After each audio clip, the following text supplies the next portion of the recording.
There's a premium in the global economy and in the jobs in the global economy in two types of skills. One is non-routine thinking, and the other is complex communications.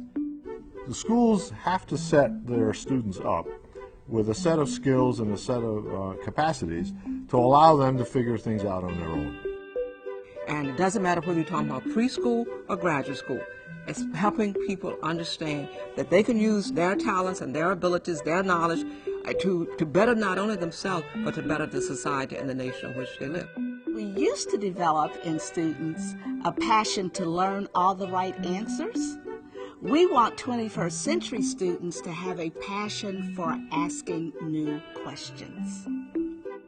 Basically, the transformation is one from a focus upon teaching to one on learning. Every student in the 21st century needs to be able to critically think, problem solve, collaborate, communicate, innovate, be globally aware, be self-directed, and be technology literate.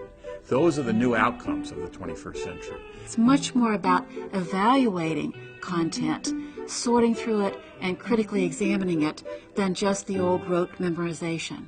I think our teachers have a great pressure on them to prepare these students for the kind of world they're going into, because it's not the same world that these teachers were in when they were students. You just can't walk into a school and say to 3 teachers, you're going to do this, randomly selected or otherwise, and expect them to be able to do it. How can we teach something if we don't know what it is we're teaching?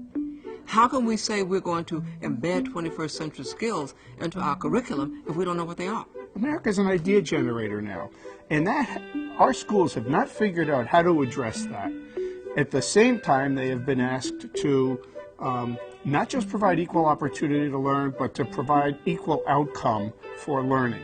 And those are two huge disconnections that we're wrestling with uncomfortably at best right now.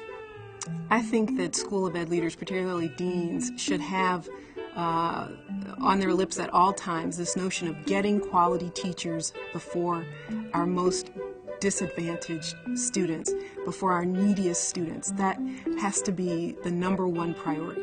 Many of my colleagues are behind me all the way about how important technology is, and they know it. They know how their students are. They know what kinds of students they're going to go teach.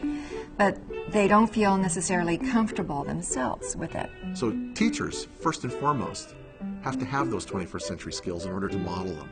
You need to have some champions. You need to have some people who are believers in the opportunity to teach differently. I am going to have to change the way I teach, change the content of my curriculum. I'm going to have to change my whole disposition, my attitude about what I believe my students need to know and be able to do. And I don't think we have a choice. That's the world in which we live today. Most colleges of education are overwhelmed by the current demands of just getting teachers out the door and teachers who can cope in the current environment under current arrangements.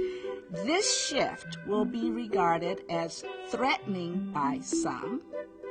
It will be viewed as a hostile act by some, but it will be absolutely the necessary thing to do in order to make schools of education relevant to the future. We need to be preparing teachers as broad leaders. We need to be preparing teachers, principals, school administrators in the collaborative leadership, the shared leadership, what some have called distributed leadership of a school environment. And then once you have a small set of committed teachers, you need to network them with other teachers so that they can sustain them. It's the responsibility of those teachers, the principal, the university, the college, the faculty, to find ways to engage community also. There have been any number of times in the history of teacher education that we've talked about the radical changes we need to go through in order to be able to be up to date and in order to be able to move into whatever vision of future we've held at that moment. I think this is a different moment for us in teacher education. I think we certainly can be certain that the forces that are aligned in the world of policy and practice in pre-K-12 education are such that we're going to be pushed as teacher educators to change what we're doing. But I think the society is going to force us to change. Whether we want to do it or not, society is going to force us to change. And I think we can.